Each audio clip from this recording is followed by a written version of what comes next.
नमस्कार मित्रांनो, आजचं लेक्चर हे आपल्यासाठी अत्यंत महत्त्वाचं होणार आहे, कारण आज आपण घेऊन आलेलो आहे सामान्य विज्ञानातील अत्यंत महत्त्वाचे प्रश्न। लेक्चरच्या शेवटी सगळ्या गोष्टी बऱ्याच गोष्टी तुमच्या आज क्लिअर झालेल्या असेल। चला तर मग स्टार्ट करूया। तर बघा, आपल्या सर्वांना माहीत आहे की शरीरातील सर्वात मोठी ग्रंथी कोणती आहे? तर शरीरातील सर्वात मोठी ग्रंथी यकृत आहे। आणि यकृत कोणता रस स्त्रवते? तर यकृत हे पित्त रस स्त्रवत असते, हे आपल्याला लक्षात ठेवायचं आहे। बघा, सगळ्यात महत्त्वाचा प्रश्न दिलेला आहे की शरीरातील सर्वात लहान ग्रंथी कोणती आहे? तर ती ग्रंथी आहे मित्रांनो मास्टर ग्लँड। आता the pituitary gland is some time called the master gland. म्हणजे तुम्हाला काय ऑप्शनमध्ये जर मास्टर ग्लँड आलं नाही तर तुम्हाला काय लक्षात ठेवायचं आहे? Pituitary Gland.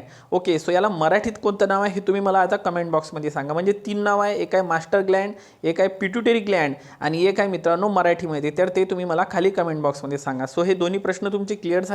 त्यानंतर पहिले हृदय प्रत्यारोपण कोणी केलेले होते? तर ख्रिश्चन बर्नार्ड या नावाच्या व्यक्तीने केलेले होते, ते दक्षिण आफ्रिकेमध्ये होते। त्यानंतर पेप्सिन आणि रेनिन हे विकर कोणत्या ग्रंथीतून स्त्रवले जातात? तर त्याच्यामधून स्त्रवले जातात। मित्रांनो, काल आपण आपल्या यूट्यूब चॅनलवरती 7th स्टेट बोर्ड आधारित सायन्सचे प्रश्न टाकले, त्यामध्ये हे मी पूर्ण टोटली क्लिअर करून दिलेलं आहे।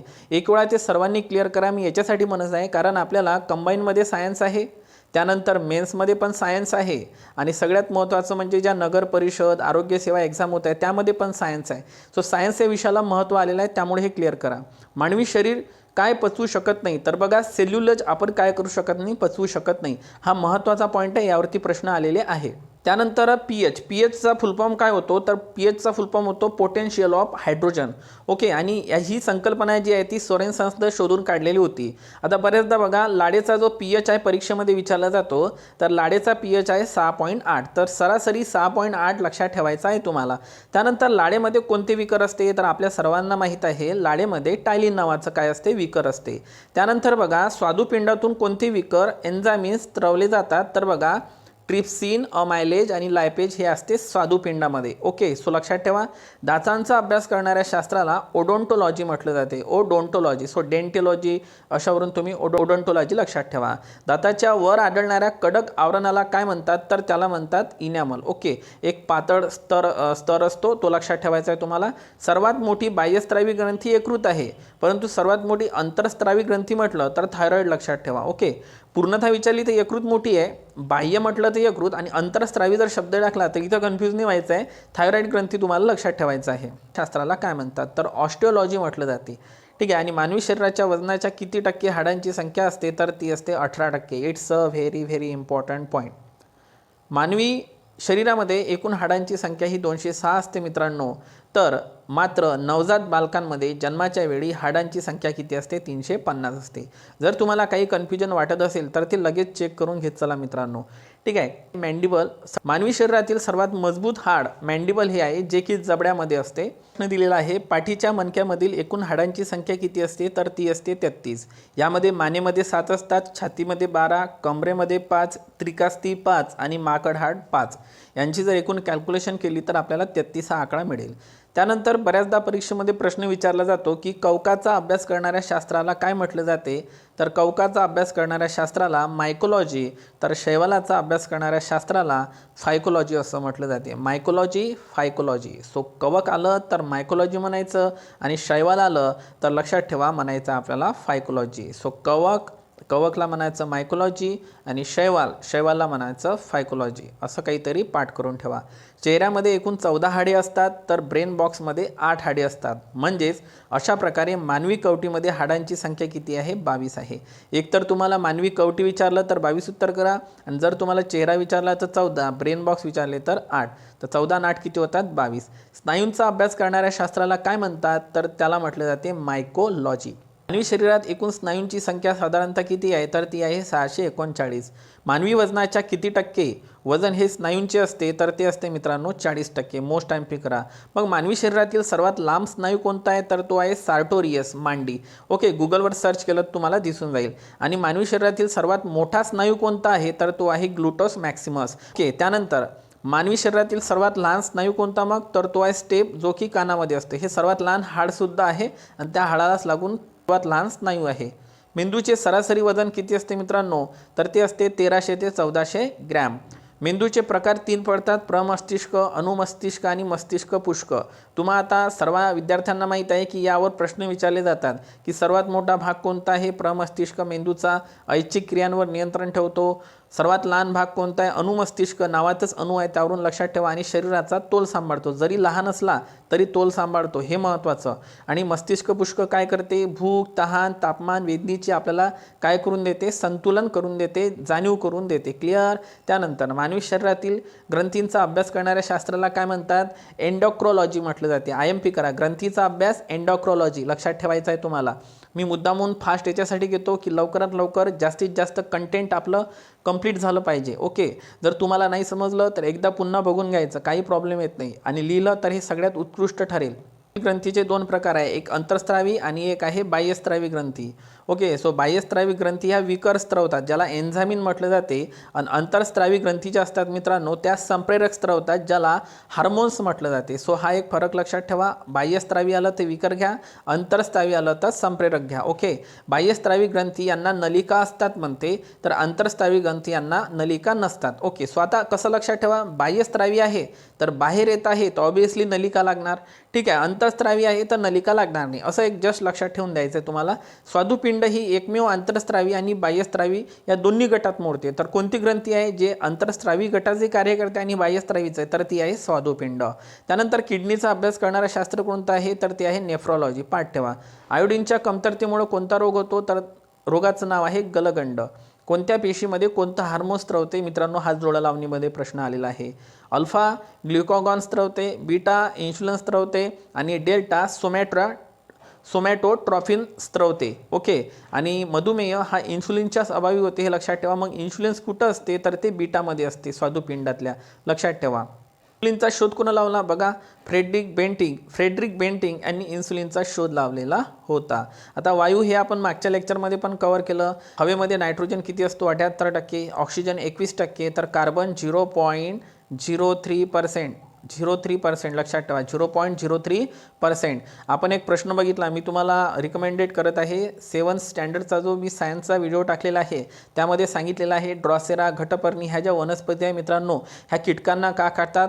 कारण त्यांना नायट्रोजनची कमतरता असते, ते भरून काढण्यासाठी कीटकांना त्या खात असतात. म्हणून तुम्हाला माहीत असलं पाहिजे, जरी हवेत नायट्रोजन 78% असला परंतु वनस्पती त्या डायरेक्ट घेऊ शकत नाही, त्यामुळे त्या कीटकांना खातात. लक्षात घ्या, त्यांना कीटकभक्षी वनस्पती म्हणतात. क्लिअर करा ते लेक्चर. त्यानंतर बघा, प्रौढ व्यक्ती साधारणतः 1 मिनिटात किती वेळा श्वासोच्छवास करतो? तर आपण 14 वेळा श्वासोच्छवास करतो. क्लिअर? साधारणतः व्यक्तीला प्रत्येक दिवशी किती kg ऑक्सिजनची गरज असते? बघा, 15 ते 20 kg ऑक्सिजनची काय असते? गरज असते. मित्रांनो हा प्रश्न परीक्षेत सुद्धा विचारलेला आहे. मग विचार करा, दवाखान्यात जर एखादा पेशंट असला, त्याला जर 1 kg ऑक्सिजन घ्यायचं असलं तर किती रुपये मोजावे लागतात? निसर्ग आपल्याला रोज फुकट 15 ते 20 kg काय देत आहे मित्रांनो? आपल्याला ऑक्सिजन देत आहे. त्यामुळे आपण निसर्गाची किंमत करायला पाहिजे. आणि ते म्हटलं जाते ना की फुकटची आपल्याला किंमत नसते. खरंच आहे मित्रांनो. ठीक आहे, एखादी गोष्ट किती मौल्यवान असली आणि ती जर आपल्याला फुकट भेटली तर आपल्याला तिची कदर नसते. ठीक आहे, त्यामुळे लक्षात ठेवा, निसर्गावर प्रेम करा, सगळ्यात महत्त्वाची गोष्ट आहे. रंग आंधळेपणा या रोगामध्ये कोणत्या 2 रंगामधील फरक रोगीला समजून येत नाही म्हणते? जर रंग आंधळेपणा झाला तर त्याला फरक नाही समजत लाल आणि हिरवा मधला. कशामधला? लाल आणि हिरवा मधला. मग कसं लक्षात ठेवा? मी तुम्हाला सांगतो, सिग्नलवर लालही रंग असते आणि हिरवाही रंग असते, म्हणजे त्याला सिग्नल कळत नाही. बस असं लक्षात ठेवा तुम्ही आता. त्यानंतर माणसाच्या डोळ्यामध्ये कोणते विकर असते जे अँटीसेप्टिक म्हणून काय करते मित्रांनो? कार्य करते. ठीक आहे, मानवी डोळ्यामध्ये ओलावा सुद्धा टिकवून ठेवते. खूप छान प्रश्न आहे, त्याचं उत्तर आहे लायसोझोम विकर. मोस्ट IMP करा. माणसाच्या डोळ्यातून निघणारे अश्रू कोणत्या प्रकारचे मिश्रण असते? तर ते असते सोडियम क्लोराईड आणि सोडियम बायकार्बोनेट. एक सोडियम क्लोराईड आणि एक असते सोडियम बायकार्बोनेट. ओके, सो हे पण लक्षात ठेवा. खाण्याचा सोडा आणि धुण्याचा सोडा कशाला म्हणतात ते मला कमेंट बॉक्समध्ये नक्की सांगा. नेत्रदान करताना मुख्यतः डोळ्यातील कोणता भाग दान केला जातो? तर बघा, बुबुळ किंवा इरिस दान केला जातो. लक्षात राहील तुम्हाला, जेव्हा नेत्रदान केलं जाते तेव्हा लक्षात घ्या डोळ्याचा कोणता भाग दान केला जाते? बुबुळ किंवा इरिस. लक्षात ठेवा. त्यानंतर नेत्रदान करण्याच्या प्रक्रियेला काय म्हणाल? किंवा बुबुळ जे रोपण केलं जाते त्याला काय म्हणाल? त्याला म्हणायचं कॅराटोप्लास्टी. काय म्हणा? कॅराटोप्लास्टी. काय म्हणाल? कॅराटोप्लास्टी. त्यानंतर हा पॉईंट इथं मी चांगल्या पद्धतीनं कव्हर करून दिला आहे तुम्हाला. सुस्पष्ट दृष्टीचे लघुत्तम अंतर किती असलं पाहिजे? 25 सेंटीमीटर. हे काय असते? तुम्ही आता मोबाईल घेऊन बसलेले आहे मित्रांनो, तुम्ही एकदम जवळ आणा डोळ्याच्या, बघा तुम्हाला दिसते काय? नाही दिसत. परंतु थोडंसं डिस्टन्स ठेवा, 25 सेंटीमीटर नंतर तुम्हाला ते दिसायला लागेल. ठीक आहे, हे सगळ्यात महत्त्वाची गोष्ट आहे. एकदा ट्राय करा. मानवी डोळ्यांची दृष्टी सातत्य क्षमता किती असते? 116 सेकंद. मोस्ट टाईम फिकर यावर प्रश्न विचारलेला आहे. ठीक आहे, त्यानंतर पुढे चालतो मी. मायोपिया, 3 रोग तुम्हाला एकाच ठिकाणी मी कव्हर करून देण्याचा प्रयत्न करत आहे मित्रांनो. तर बघा कव्हर कसं करायचं की मायोपिया किंवा निकटदृष्टिता, मायोपिया निकटदृष्टिता, हायपोमेट्रोपिया त्याला म्हणायचं दूरदृष्टिता, आणि प्रेसोमायोपिया म्हणजे हा असा रोग असतो ज्यामध्ये जवळचं आणि दूरचं दोन्ही दिसत नाही. ठीक आहे, इथे काय असतो? मायोपियामध्ये जवळचं दिसते, दूरचं दिसत नाही. ओके, आणि हायट्रोपियामध्ये लक्षात असू द्या, दूरचं दिसते, जवळचं दिसत नाही. म्हणजे मायोपिया आलं. निकटदृष्टिता म्हणजे काय? निकटदृष्टिता म्हणजे निकट आहे, दिसते. ठीक आहे, हायपरमेट्रोपिया म्हणजे दूरचं, तर दूरचं दिसते, नावातच तर आहे सगळं काही. ठीक आहे, आणि मग आता बघा हा निकटदृष्टिता आहे, तर अंतर्वक्रभिंगाचा चष्मा वापरायचा आहे जो ऋण असतो. ठीक आहे, लक्षात घ्या, अंतर्वक्रभिंगाचा चष्मा वापरायचा आहे. त्यानंतर बघा दूरदृष्टितेमध्ये तुम्हाला बहिर्वक्रभिंगाचा चष्मा वापरायचा आहे जो की धन असतो, अशा पद्धतीनं. आणि प्रेसोमायोपियामध्ये जवळचं दूरचं दोन्ही दिसत नाही, त्यामुळं अंतर्वक्र किंवा बहिर्वक्र दोन्ही भिंगाचा चष्मा वापरावा लागतो जो धन आणि ऋण दोन्ही असतो. कळला का फरक? समजून घ्या व्यवस्थित मी काय सांगितलं तर, नाहीतर शांततेने हे वाचून घ्या. पेशीचा अभ्यास करणाऱ्या शास्त्राला सायटोलॉजी म्हणतात. ओके, पेशीचा अभ्यास म्हटलं तर सायटोलॉजी. कवकाचा काय म्हटलं होतं? मायकोलॉजी. शैवालाचा काय म्हटलं होतं? फायकोलॉजी. लक्षात ठेवा, मानवी शरीरातील सर्वात मोठी पेशी अंडपेशी आहे. आता बघा तुम्ही घाईघाई यकृत केलं असतं, परंतु शरीरातील सर्वात मोठी ग्रंथी नाही विचारली, पेशी विचारली. पेशी आहे म्हणून अंडपेशी. ती असली असती तर उत्तर असलं असतं यकृत. ओके, सर्वात लहान पेशी कोणती? शुक्राणुपेशी. आणि सर्वात लांब पेशी कोणती? चेतापेशी. तिन्ही पॉईंट एकत्र करा. मोठी म्हटलं तर अंडपेशी, लहान म्हटलं तर शुक्राणुपेशी, आणि लांब म्हटलं तर चेतापेशी. पाठ करून द्या मला हे. पेशी विभाजनाचं मुख्य कार्य कोण करते? तर मित्रांनो, पेशी विभाजनाचं मुख्य कार्य करत असते केंद्रक. प्रथिनांचा कारखाना कोणाला म्हटलं जाते? तर प्रथिनांचा कारखाना रायबोझोम्सला म्हटलं जाते, रायबोझोम्सला म्हटलं जाते. वनस्पतीचा ऊर्जा कारखाना हा हरितलवके असते. पाठ ठेवा. हरितलवके यापासून वनस्पती प्रकाश संश्लेषण करतात, आणि हरितलवके हे फक्त वनस्पतीमध्ये असतात. परंतु एक प्राणी आहे मित्रांनो, युग्लिना. युग्लिना यामध्ये सुद्धा तुम्हाला हरितलवके आढळते, म्हणून याला हिरवा प्रोटोझोआ या नावानं ओळखलं जाते. सो मोस्ट टाईम पी करा, हिरवा प्रोटोझोआ कोणाला म्हटलं जाते? तर ते म्हटलं जाते मित्रांनो युग्लिना. जास्त करून हे जे प्रश्न आहे हे परीक्षेमध्ये विचारलेले प्रश्नांचं कलेक्शन आहे, जेणेकरून तुम्हाला एक्झाममध्ये विचारलं जाईल. हे पेशीतील ऊर्जेचे घर कोणाला म्हणायचं? तंतुकणिका, ज्याला आपण मायटोकॉन्ड्रिया असं म्हणतो. त्यानंतर पेशीचा रासायनिक कारखाना म्हटलं तर गॉल्जी पिंड. केंद्रकाच्या मदतीने पेशी विभाजनाचं कार्य कोण करते? तर तारक काय करते? पेशीमधील आत्मघातकी पिशव्या कोणाला म्हटलं जाते? तर लयकारिकेला म्हटलं जाते, लायसोझोमला म्हटलं जाते. मोस्ट टाईम फी करा. पेशीमधील टाकाऊ पदार्थ ज्या ठिकाणी जमा होतात त्याला वेस्ट डिपॉझिट बॅग म्हणतात. मग डिपॉझिट बॅग त्याला म्हणायचं आहे रिक्तिका. ओके, त्यानंतर पेशीमध्ये कोणत्या स्वरूपात ऊर्जेची निर्मिती आणि साठवणूक होते? हा प्रश्न विचारलेला आहे एटीपी. तर पेपरमध्ये एटीपीचा फुल फॉर्म विचारलेला आहे adenosine triphosphate. Most adenosine triphosphate. जगातील सर्वात मोठी पेशी जी आहे ती आहे शामुगाचं अंड, जे की 18 सेंटीमीटर इतकं असते साधारणतः. आणि जगातील सर्वात लहान पेशी आहे मायकोप्लाझ्मा पेशी. या पद्धतीनं हे आपण लेक्चर कंप्लीट केलेलं आहे. खूप फास्ट घेण्याचा मी प्रयत्न केलेला आहे, जेणेकरून आपल्याला 1 घंट्याची माहिती 15 मिनिटात कव्हर करायची आहे. आय होप की हे तुम्हाला लेक्चर आवडलं असेल. लवकरच भेटू. तोपर्यंत टेक केअर अँड थँक्यू.